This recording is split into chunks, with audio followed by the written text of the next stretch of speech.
প্রতিষ্ঠার ৫ বছরে বিনিয়োগ কর্তৃপক্ষ বিডার ওয়ান স্টপ সার্ভিস OSS থেকে সেবা নিয়েছেন ১,৭০,০০০ বিনিয়োগকারী। তবে যে উদ্দেশ্য নিয়ে OSS প্রতিষ্ঠা করা হয়েছিল তা এখনও সম্পূর্ণ বাস্তবায়ন হয়নি। সোমবার এক অনুষ্ঠানে একথা বলেছেন বিডা ও বেজার চেয়ারম্যান চৌধুরী আশিক মাহমুদ বিন হারুন। এমন পরিস্থিতিতে OSS কার্যক্রমের সাথে যুক্ত হলো আরও ৪ সরকারি বেসরকারি সংস্থা।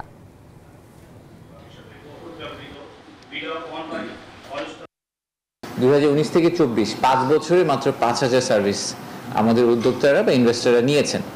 সো এটা দুইটা কারণ হতে পারে। একটা হচ্ছে আমরা সার্ভিসটা ঠিকভাবে দেই না, বা যখন সার্ভিসটা ওনারা বিডার থ্রুতে অ্যাপ্লাই করেন, OSS এর থ্রুতে অ্যাপ্লাই করেন, তখন ওনারা ঠিকভাবে সার্ভিসটা পান না, তাই ওনারা ডিরেক্টলি চলে যান। আর একটা হতে পারে যে ওনারা জানেনই না যে বিডার থ্রুতে এই সার্ভিসটা পাওয়া সম্ভব। সো একটা অ্যাওয়ারনেস ইস্যু আছে, আর একটা হচ্ছে সার্ভিস কোয়ালিটির ইস্যু আছে। সো দুইটাকে আমাদের রিজলভ করতে হবে যাতে এই সার্ভিসটা সেন্ট্রালি যায়।